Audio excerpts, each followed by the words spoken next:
What's up, guys? It's Caleb Brooks with the AHSAA Radio Network, and this is the first AHSAA podcast that we are producing here on the AHSAA Radio Network. A lot of you guys have seen me going out doing interviews with athletes, coaches, going to different schools. We are going to continue doing that, as well as hopefully adding some new things along with those trips here soon. But this is a new thing that we're adding as well, the AHSAA Podcast.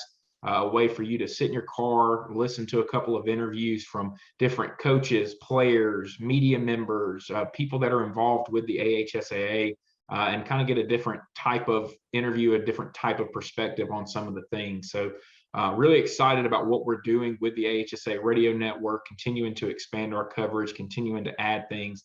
And this is one of those additions. Very excited about our first episode today. Corey Labounty, who does some stuff with Ballin down south or around the Mobile area, as well as working with us with the AHSAA Radio Network. We called, I think it was 6 or 8 of the 42 games that were played. Me and Corey called them together on air.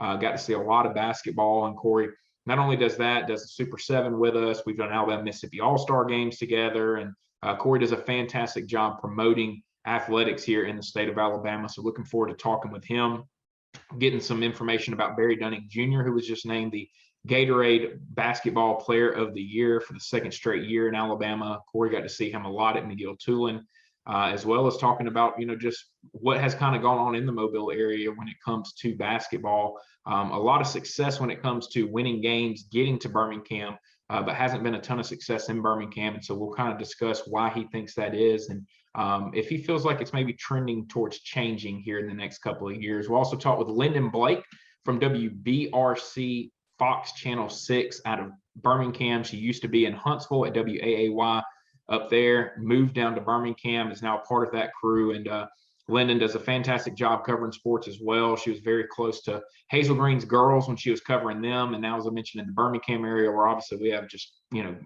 unreal athletics in the city of Birmingham when it comes to winning championships and being dominant in multiple sports. And so looking forward to talking with her. And then at the end, we'll have Coach Carey Ellison from Pisgah High School, the girls basketball coach. They're fresh off their 5th straight girls basketball state championship.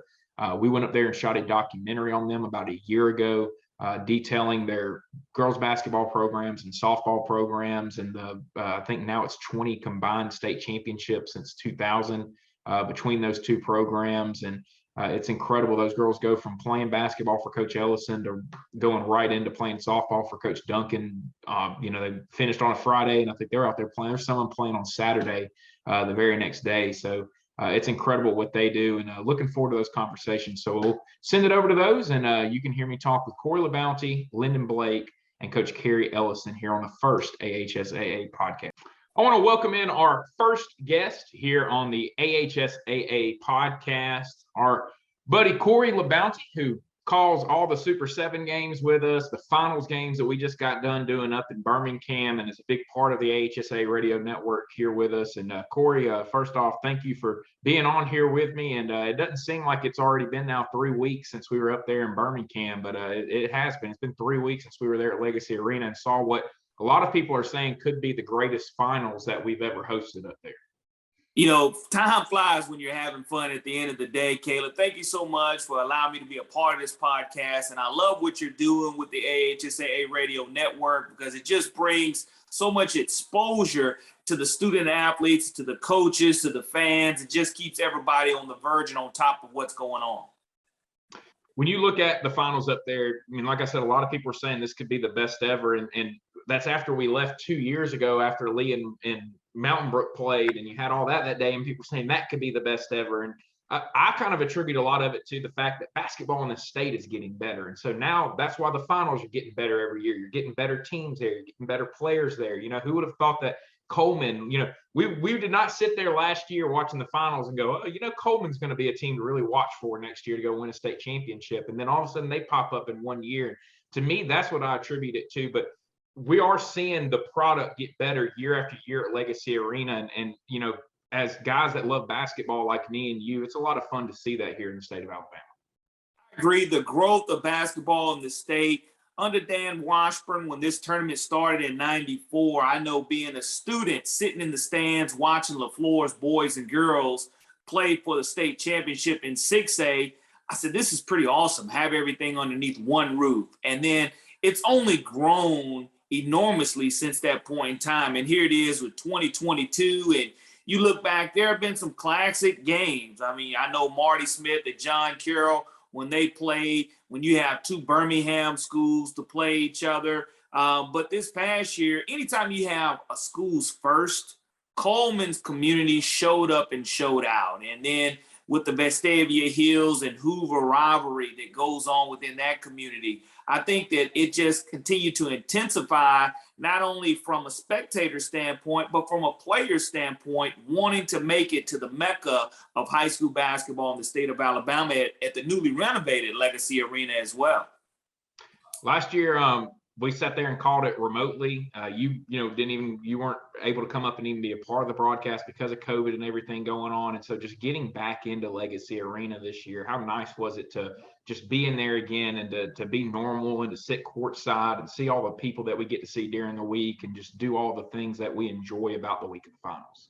It was so special because you take for granted what's taken away. You look 2 years ago, spring sports goes kapoof. And it disappears because of COVID. And then you and I on the call of the last live sporting event with the Alabama-Mississippi All-Star game, basketball game that was in Jackson, Mississippi. And the next day, the country shuts down.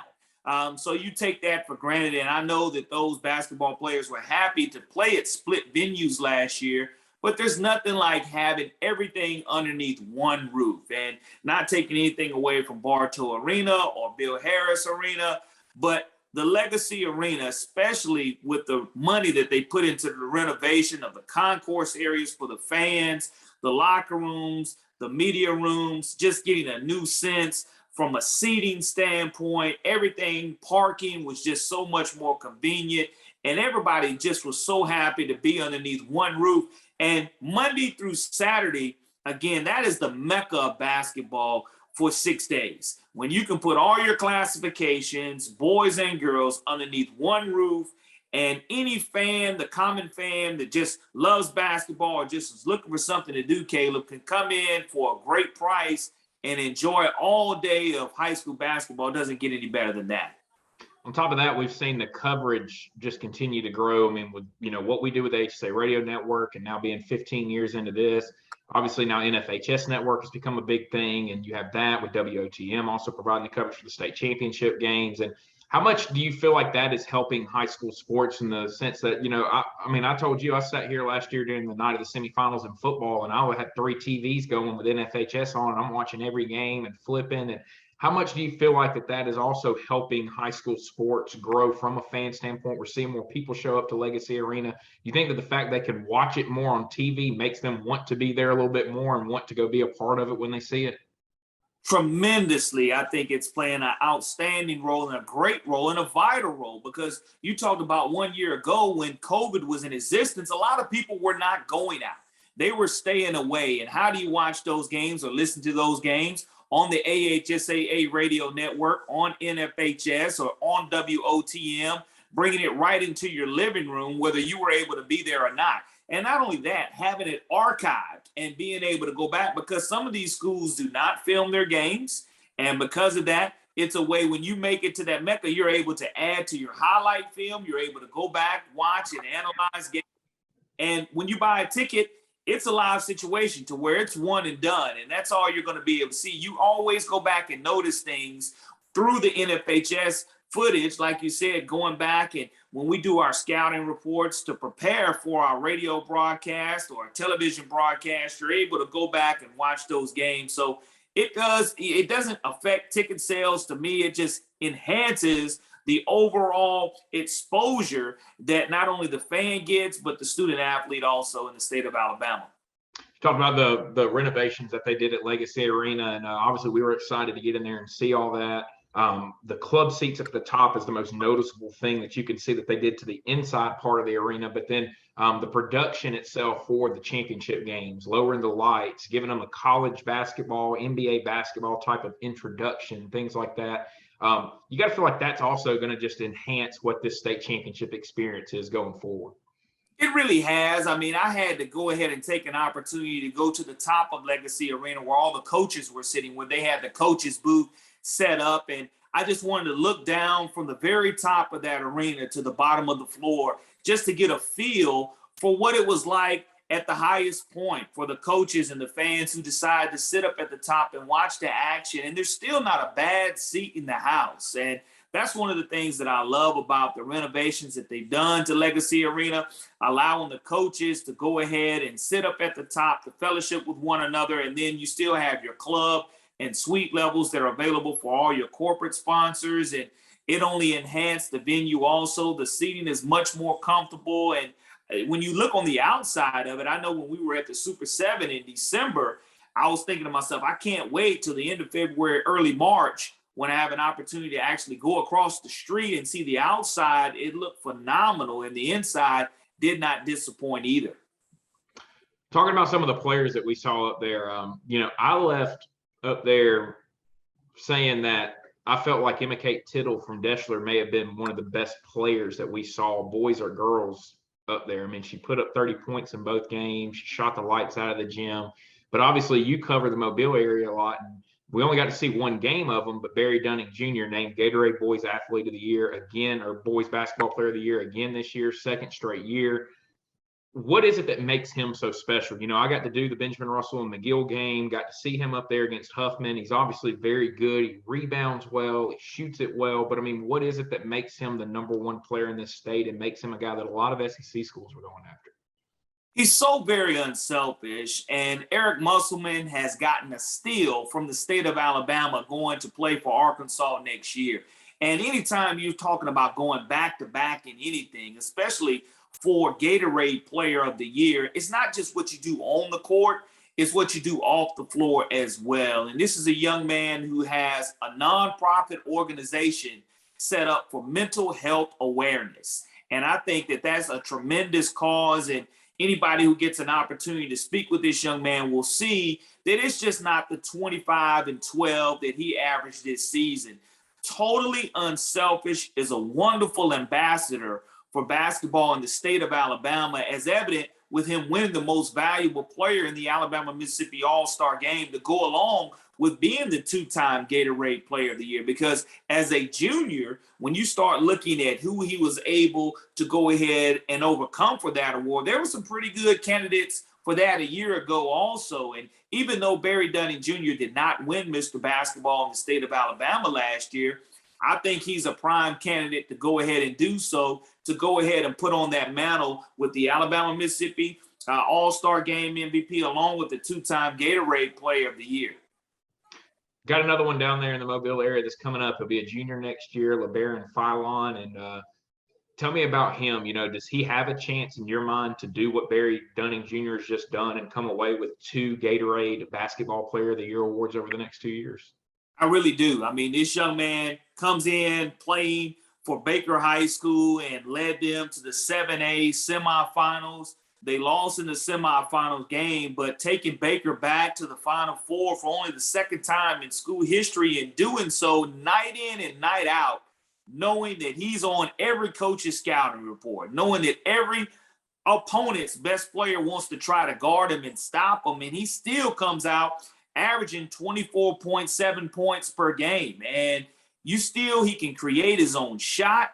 He's very unselfish with the basketball. I love his scoring ability, though. I think where he's going to continue to improve is on his ball handling, and he's only a sophomore looking to be a junior next year from an eligibility standpoint. So with the offers, the Power 5 offers that he already has in his hand, anytime you see Alabama and Auburn and Arkansas and LSU and other SEC schools sitting courtside at your game as a sophomore, you know that you're that dude. You know that you're that player. And I've just seen him time in and time out at the end of games. You know who's getting the basketball.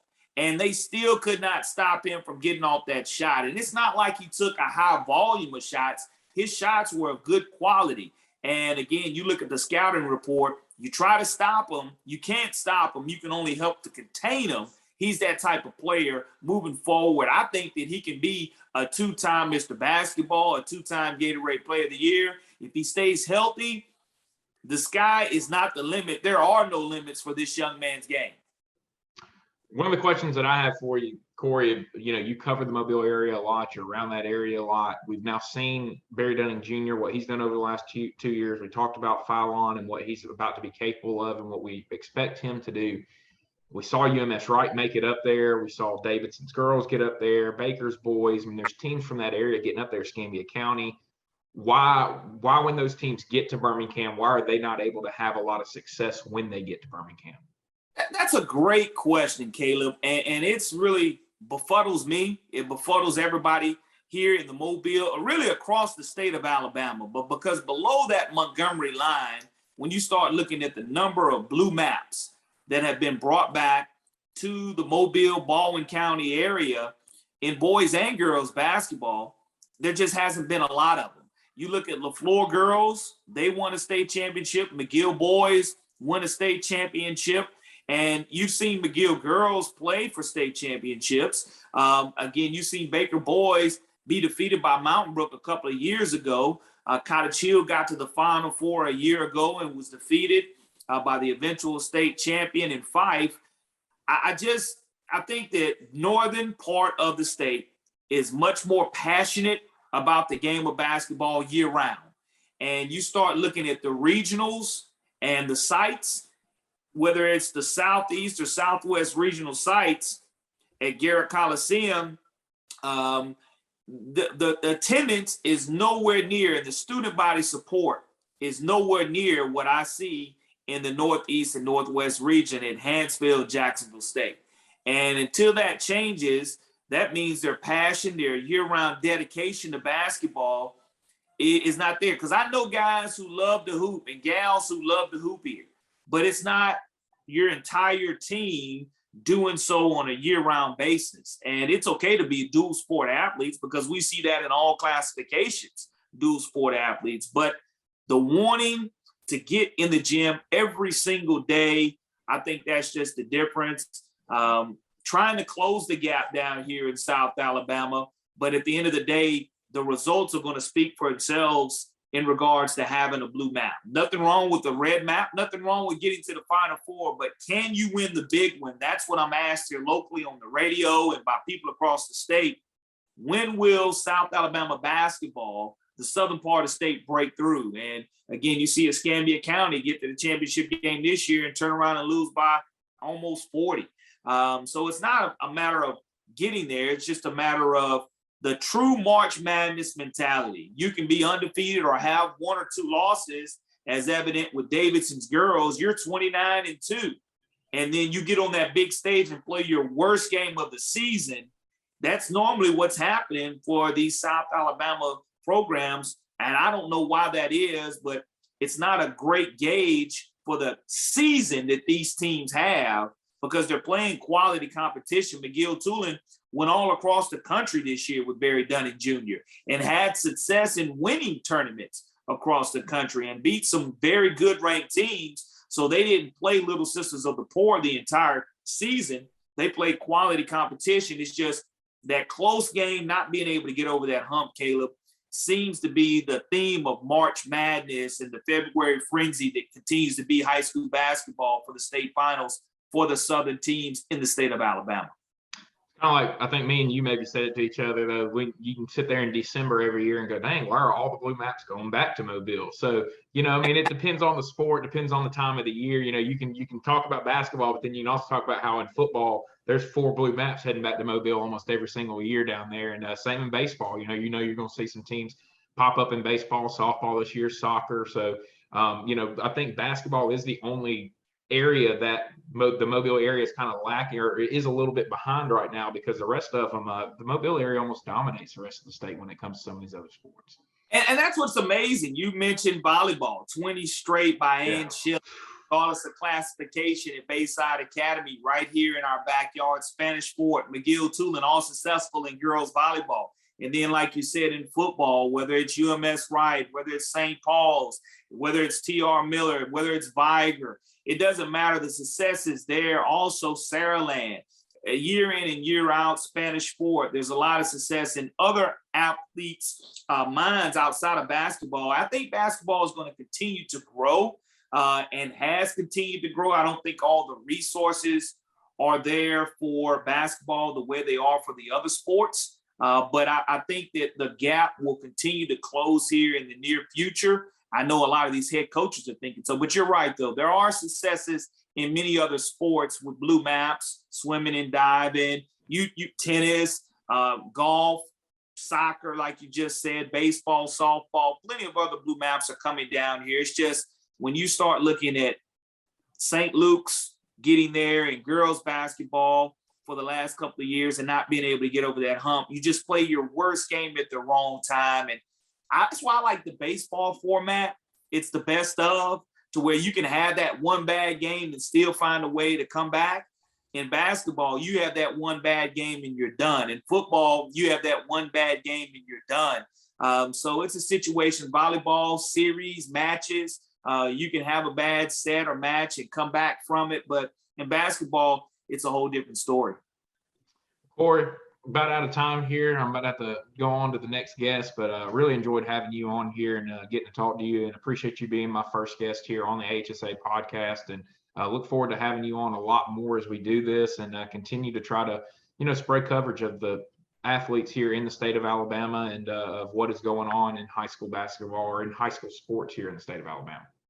Love what you do, Caleb. Keep doing a great job. Look forward to watching these podcasts as they continue to grow on the AHSAA Radio Network and continue to do a tremendous job covering our high school student athletes.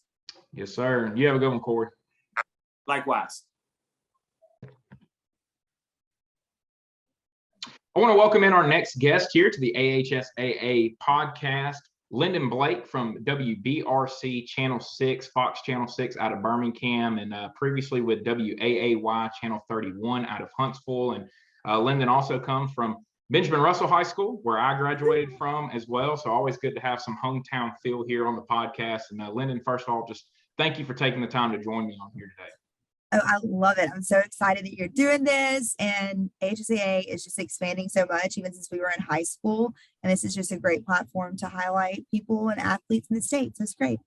I kind of just got done talking with Corey about that, how the coverage of high school sports, whether it's, with what we do with the AHSAA Radio Network now, WOTM getting involved, NFHS Network getting involved, just high school sports in general has so much more coverage. And I feel like that's what's making more people care about it and get involved with it. And it's really crazy to think that, we've now been out of high school for about 10 years now. And the coverage of high school sports has evolved and grown so much in that time period. Yeah, it's cool. Like back when I was in high school and college, you kept up with, the football recruits. And I feel like that's who, if you knew high school athletes, it was TJ Yeldon. Like, I can still say like he went to Daphne, like, these people because of football recruiting, because that's always been kind of magnified.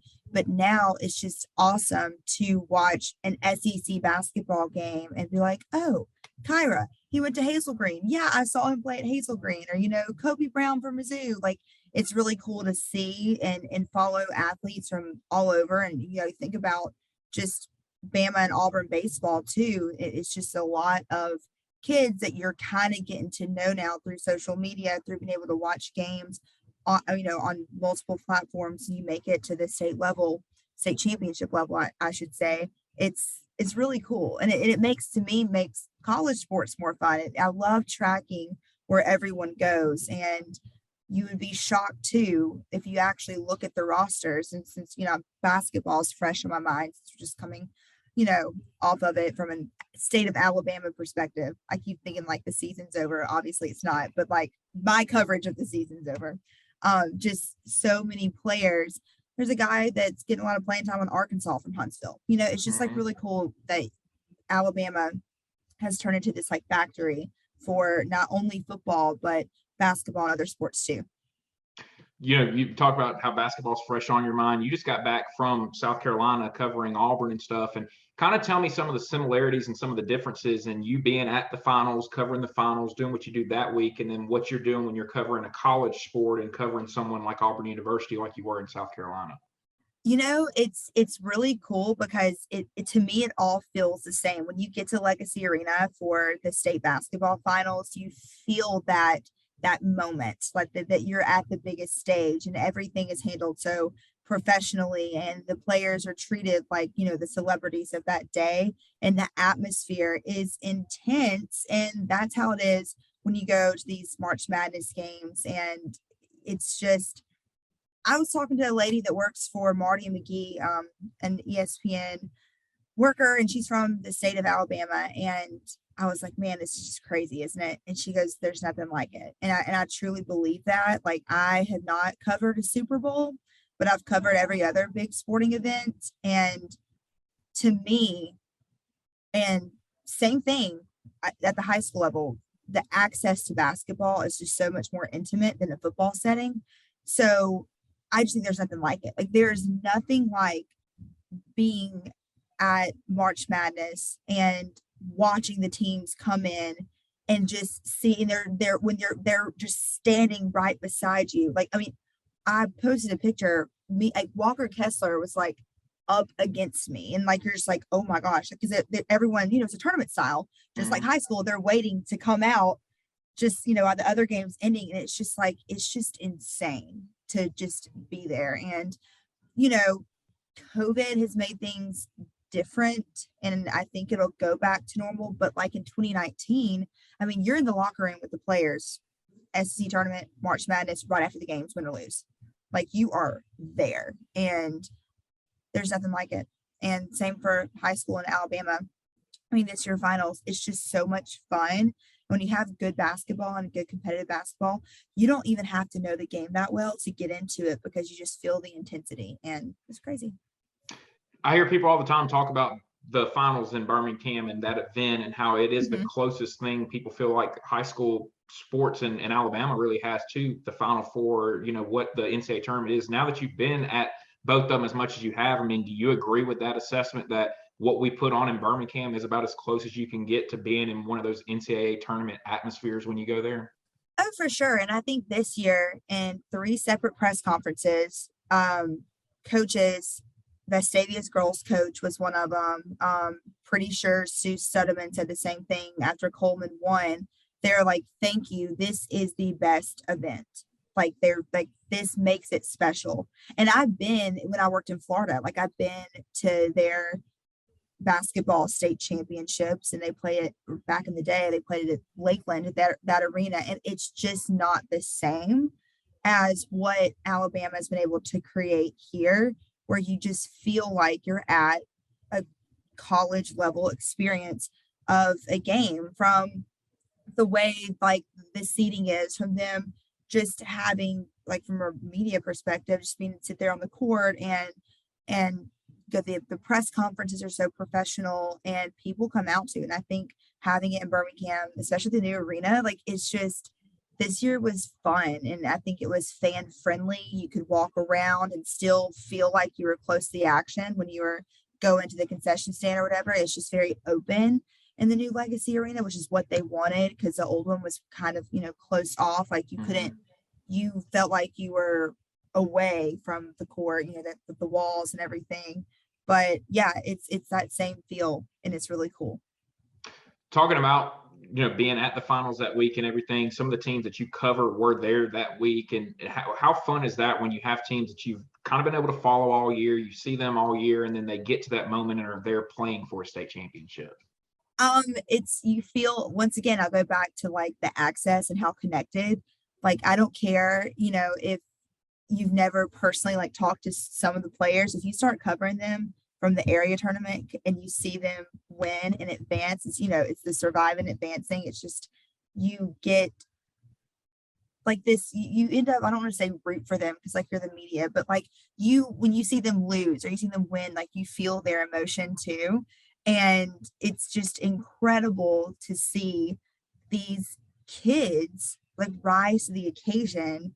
And I think of like Jacksonville and 4A this year, and they're all so young, and they kind of like made a splash this season. And it's just incredible to see like the poise the players have. And I'm sure you can look back and think, was I like that in high school? And I have a little brother that's in high school, and I'm like, it's like crazy, because you feel like you're covering like legit college athletes, the way they talk. And it goes back to like the exposure in the state, and they're having to do interviews about recruiting and stuff with reporters, and when they were playing like AAU and stuff year round anyway. So it's awesome to follow the journey and just to see the coaches and win or lose, and you get to that level, the team is bonded. Like, you wouldn't be at that level if the team didn't have chemistry. I'm sure from playing baseball, and when I played softball, like, the best years we had was when we were all going out to dinner together after practice, just having so many inside jokes and just loving each other. And so I love when you get to the state finals, and like I said, win or lose in those post-game press conferences, you just get a feel of how much the team was a team. And it's heartbreaking on the losing side, and on the winning side, you're just like, man, that's how they made it work. Huffman, I know they lost, but when they won the semifinal game, the coach was talking about how close the team is, because they went to a farm and like milked cows in like September, and like learned how to be like a farmer, and just like random stuff. And then like the players are laughing, like that stuff you'll remember forever. And like that's when you become friends, when you and someone else have to milk a cow together. Like, you're gonna bond over that. So it's really exciting it's so cool to see them succeed. And man, like the heartbreak is real, like especially in a tournament style. Like, it is, you feel it. Like when Auburn lost Sunday, like you literally feel like your heartbreak for the players, and you're just like, oh my gosh, and you just hurt for them, and it's crazy. Like I mentioned, you were at WAAY up in Huntsville, and one of the teams that you covered while you were up there is maybe the most dominant girls basketball program in the state right now, in Hazel Green. And I got Coach Carey Ellison from Pisgah coming on next. They've won 5 straight as well, but to do it at the 6A level like Hazel Green has done and Coach Miller has done, even though you're not covering them anymore, it's still got to be cool to see them just year after year stay consistent and be right there at the top of the state. It was cool this year because it's the first year I haven't covered them. I covered, I guess, 2, 3, and 4 in a row. I think their first one may have been in the 2018 year, and I came that August. What's crazy to me is number 32.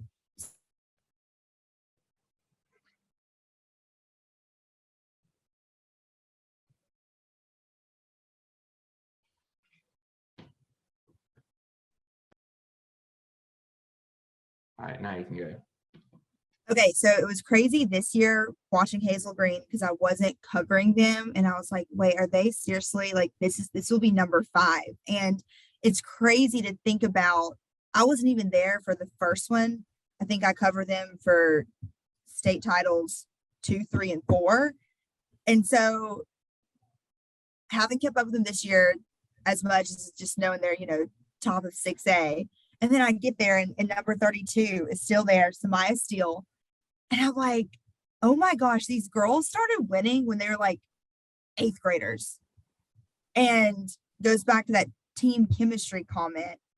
Like, I was like, oh my goodness, they're still here. And she's a senior, and she goes out like so decorated. And her and Coach Miller's bond is, and you see it in the press conferences, you see like what they have is so special.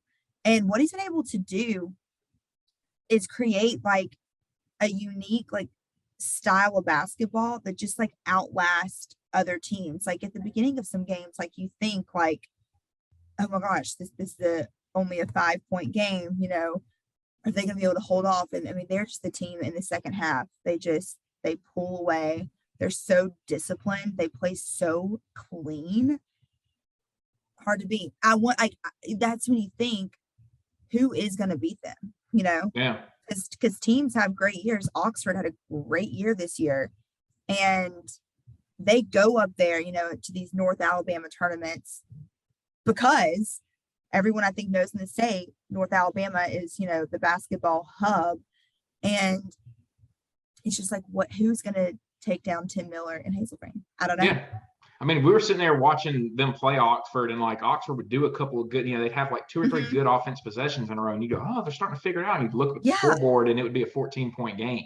And you'd be sitting there going, wow, why does it feel like Oxford's playing really well right now? And Hazel Green is still winning by 14 points at the moment. I mean, it's just crazy how they suffocate you.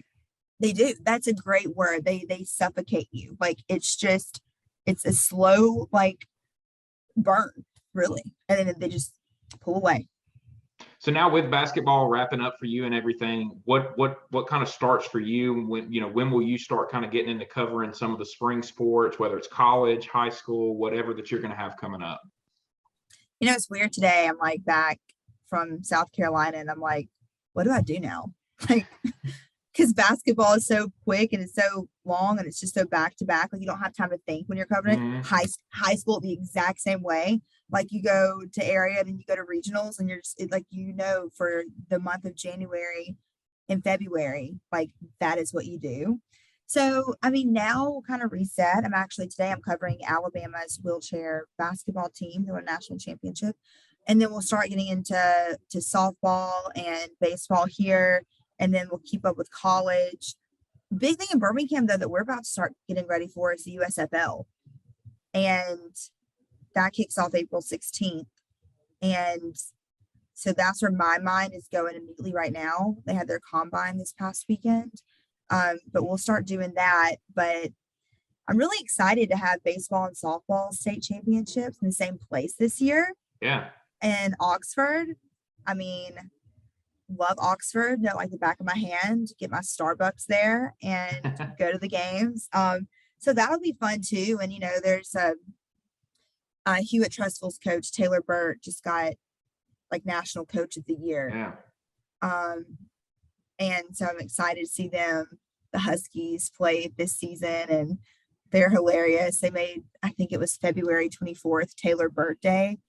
And she was like, all the players are going to dress like me. And she's like, it's not about the attention, but she knows it's like such a huge honor. And so I'm excited to watch some good softball. I'm no Kyle Parmley. Like, I cannot keep up with it as well as he does. That is his thing, but it'll be fun. So that's kind of where I'm going now. We'll kind of shift in to, because I mean, it's already like mid-March. You think that's the thing, all the sports, once you get to the end, it's a quick turnaround, and then you kind of jump in, and then it'll be playoffs soon, for state, for both softball and baseball in about a month. I was talking to my dad about that. I mean, they're halfway through the year already. Yeah. It feels like they just started the other day. And that is same thing coming off football season too. You come off football and you'll cover like the Christmas tournaments and stuff, Thanksgiving tournaments for high school basketball, but you really don't get into it until football season's over. And I'm talking about college too. And then when you dive in like at the sweet spot, and which is getting ready for the postseason, and then the same thing, it's all overlaps. Have you been to Jacksonville State's baseball field yet? Is it a new one, or is the same one Griff Gordon played at? No, I have not. Okay, yeah, and that's where the game 2 and 3 will be this year for baseball. Really? So game 1 is do they still have the grill deck in right field? Yeah. That's still there, but the field's all turf now, and they've now added like actual stands back behind home. I mean, it looks like a college park. It's really, really nice. My summer team got to play there this year, and I'm really happy for all the kids in the state of Alabama. If you're not going to get to play at the Biscuits place, this is maybe the next best place that you could go to. The Trash Pandas place up there may be one of the best ones up there now too.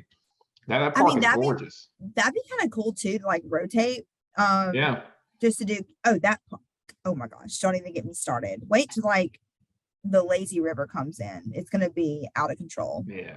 No, what they're doing if that's still in the works, I don't know. Don't quote me on that. That was the original plan. We went up to wrestling a couple weeks ago and passed by it, and all the construction that they're doing behind the field up there in Huntsville and everything, it's incredible what that place is. They're building like a new community, like where you don't have to leave your little area. So, and it's so cool for all the high school teams that get to go play there. I've seen where like James Clemens and Bob Jones played a game there last year against each other. And, I've seen Madison Academy has played there, and it's a really cool opportunity for those kids too. Yeah, especially when the Trash Pandas weren't playing, they had a lot of high school baseball. Like a lot of teams up there got to play, and they'll host some college games too, like the Biscuits do as well. But yeah, it's awesome. It's awesome for sure. Well, I Lyndon, haven't been to the Barons Field yet. I'll have to go. oh yeah, no, you got to go. You got to go by the backdrop with the whole city of Birmingham just behind the outfield and everything. I mean, it's I gorgeous. didn't even know where it was like the other day. Like I haven't had time to really explore Birmingham yet, but I was like, wait, there's Regents Field. Oh Yeah. wow, people come here all the time. So Yeah, it's a great spot too there in downtown Birmingham. It'll be interesting to see if the SC tournament ends up moving there one day, or if we can maybe get some high school tournaments getting going. oh, just I'm gonna go ahead and plug this because Birmingham hosts first and second rounds next year, March Madness. So Legacy Arena is going to be bumping around everyone March that's next listening year. to this, like y'all are about to live your best life. It's the best. Well, Lyndon, really, really appreciate you taking the time to join me on here today. And, wanted to have you on the first podcast that we're doing. So I'm glad we were able to work it out, and look forward to having you on again here in the future. Yes, I look forward to talking with y'all. Y'all have a good day. All right. See you.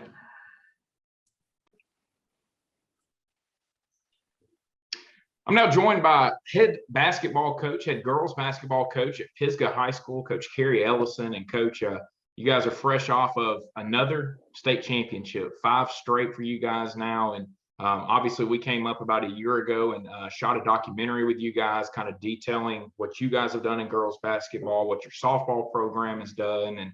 And you guys just keep it rolling up there. And winning 5 straight now, you said something in the documentary. You kind of said that there was a time period where you were wondering if we were ever going to win another state championship. And now that you're sitting here in the middle of 5 straight state championships, how crazy is it to sit there and think about that?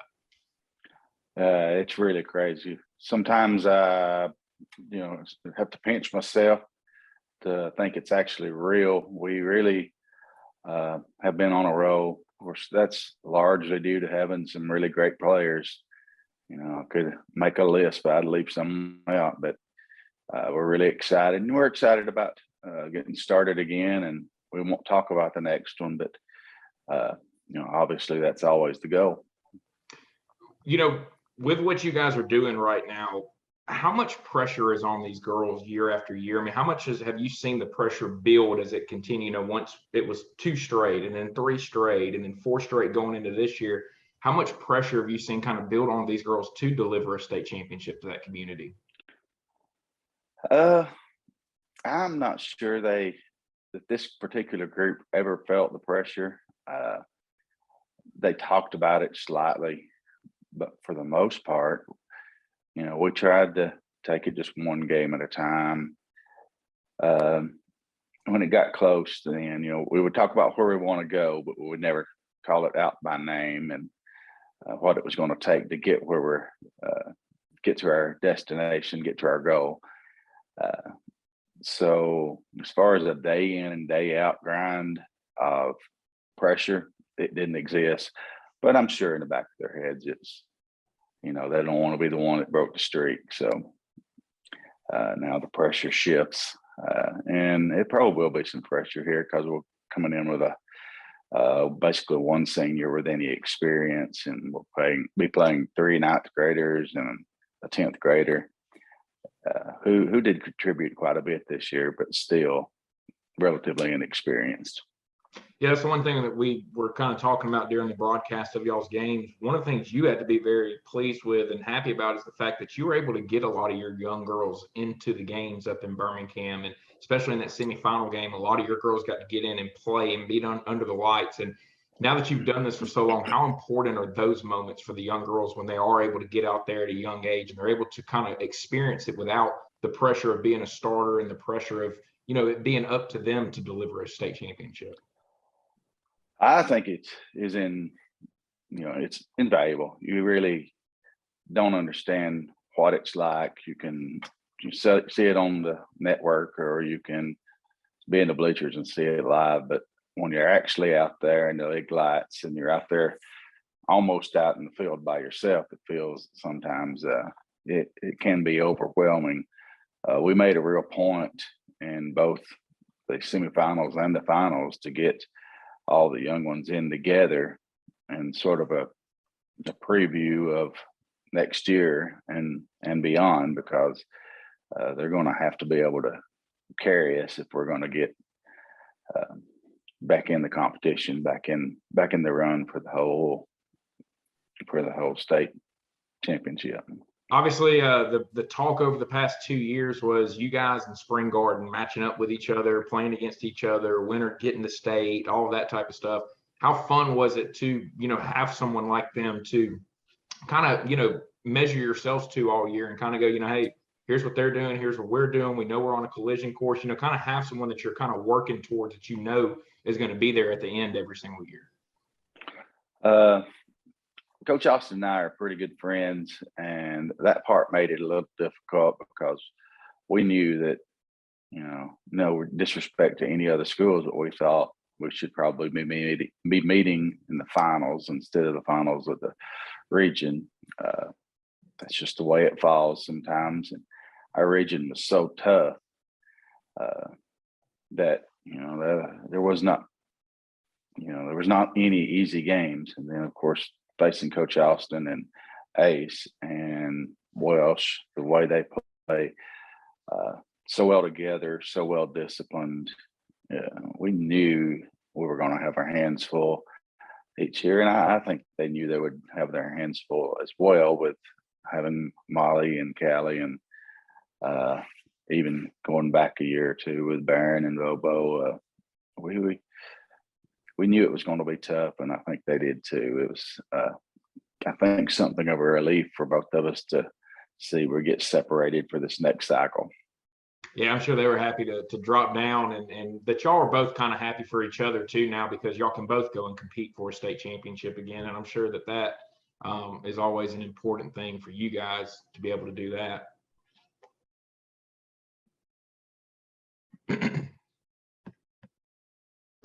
Actually, So obviously, both of you guys are going to be happy with that fact that, they're going to be dropping down and you won't have to face them anymore, and that they're going to be dropping down and not having to face you guys, and y'all can both compete for a state championship. And I'm sure that, both of y'all will be happy about that and happy that y'all, the championship isn't going to run through Pisgah and Spring Garden anymore. They're in the regional championship. But, you mentioned a couple players that you had. Molly Hurd, one of them. Did this championship, did that now put her over is she now the most rings of any girl that's been at Pisgah now? Well, she is tied with Paige Darwin and Meg Griffith, who were both in the documentary, along with Whitney Tucker, which was not available at that time, at 7. And she made a decision not to play softball this spring. She said she needed to break before she went to college. So she's not going to have the opportunity to break that streak, but she's not very selfish, or she doesn't think about herself a whole lot. She's satisfied and happy with what she's accomplished, and still will probably go out the most decorated player of Pisgah High School. If she is not the 2A player of the year, then they should not give that award away. And that's not disrespectful towards Austin or any of the other possibilities. It's just that, she's been consistent for 5 years. And she was the best player in 2A this year. Potentially she could be in the run for Miss Basketball. I anticipate it being, the steal from Hazel Green or one of the Hoover girls as the Miss Basketball. But if she's not 2A player of the year, I'll be really shocked. And I don't know. It'd be a disappointment for me. She probably won't think much of it, but for me, it'll be a disappointment. You talk about her having the 7 rings, and she's tied with 2 others that have 7 rings. And how crazy is that to think about? That's got to be, to sit back and go, man, I've had 3 girls I've coached now that are walking out of here with more rings than they can fit on one hand. That just doesn't happen very often at places. She's special, and just like the others are or were. She has put the work in. She's put the time in. There's many times when it gets frustrated, she could have given in, but her demeanor, her poise and self-confidence really carries her through all those things. And, I've just been blessed. It's really been a blessing to have her. I watched her grow up. I used to vacation with her family when she was 6 years old, and never thought she was going to grow to the player she is. Just because she was a tiny little girl when she was in elementary and below, and then about 8th grade she just started growing and almost didn't quit till she was a senior. She went from tiny to 6 foot and seemingly overnight, and then she filled out and got stronger, hit the weight room. I mean, she's generational. She's one of a kind. And now I'm hoping to find some of these young kids that want to have that kind of drive and can develop that kind of skill as well. You talked about having one senior now going into next year, and how important is that one senior going to be from a leadership standpoint, and you guys trying to continue what you've been doing? Kelly's got to really step up. She understands. We've talked about it several times already. She understands that she's got to be a good leader from the young kids, possibly have 3 9th graders starting with her and a 10th grader. We do have one other senior, but she was injured the entire year. Not sure she's ever going to get back to 100%. Has stress fracture in her lower back, and just a different kind of player. Kelly's, again, one of those. She's such a pure shooter, and she's really working on developing that mid-range and trying to become a complete player. She's a great defender already, so she'll definitely have to lead us, carry us. And I told her there's a difference in being a boss and being a leader. If you're trying to be bossy, they're not going to follow you. They're going to resent you. You've got to lead by example, and once you do that, you can speak up and you can get on them a little bit. But if you're not doing the job, you can't ask them to do it. We talked about how in the documentary, you were saying y'all went a long time without winning one. You're wondering if you're ever going to win one again. What were your emotions walking out of Legacy Arena after you had won the 5th straight? You were able to kind of sit down on the bus and really kind of soak in what had happened and what you guys have accomplished. There's a photograph my daughter took of me walking through that long tunnel over from the Legacy Arena to the hotel. And I got a backpack and a bag and hugging that trophy going across with my state championship cap on. And I was wondering what was I thinking at that point?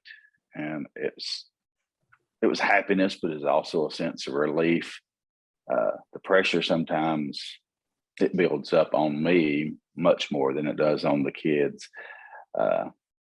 And I felt like we should win. And we went, was fortunate enough to go wire to wire with the rankings, come out number 1 and finish number 1. And that's pretty difficult, to do. We played a tough schedule intentionally,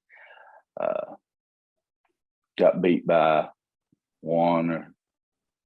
Skyline finished runner up in 2A, got beat by New Hope, and then a team from Avon, Ohio, and our Christmas tournament. And they had about 3 D1 players on that team. Molly goes down in the first quarter with a sprained ankle, and so we were just not able to score with them. But we tested ourselves early and often, and I probably should have been really excited, but there was a sense of relief. Like I need a vacation now. Well, softball's gotten going now. You just said that Molly has decided to not play, but how is Pisgah softball doing now that all the girls have gotten back out there and they're starting to get with Coach Duncan and get everything rolling? And, we obviously saw them play for a state championship last year. Is that kind of the expectation again for this group to get back to that point? I think so. They started from, they played basketball on Friday and they was in a softball mode by Tuesday, played Tuesday and Wednesday. They've taken a few losses to North Jackson, who's defending 4A state champs. I think we lost 3-2 the other day. Fort Payne, Piedmont both have great pitching, and we wasn't quite ready for that. But then went last night to Buckhorn and managed to pull that win. So they're starting to put the pieces together there. The depth they've had is not there, but the pitching is solid. The top of the lineup has been really good for them. So they're, I think by the time area and region comes around, they'll be firing on all cylinders and be ready to go give it a chance. I mean, we've got the eighth grader. Eighth grader is the ace pitcher, and she was also on the basketball team, Piper Anderson. She's a pretty solid young lady on both sports. So they'll be riding her arm and then relying on Wheeler and Holcomb to come through with the bats and flame in. I mean, I believe they'll put it together when it matters.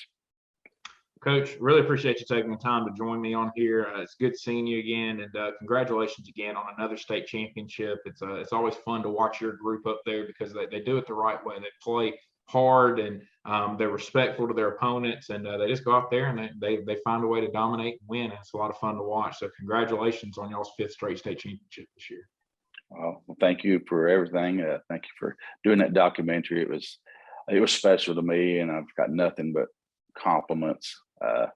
People really bragging on the product, how professional, and how just how it displayed us in a good light. And it's not always like that in some things, and so we appreciate that and appreciate you staying in touch with us and keeping us in the loop on what's going on in the state.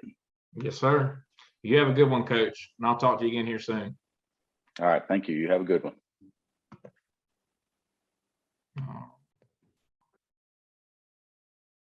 That'll wrap things up for the first episode of the AHSAA podcast. I want to thank Corey Labounty, Lyndon Blake, and Coach Carey Ellison for coming on, taking their time to be a part of it.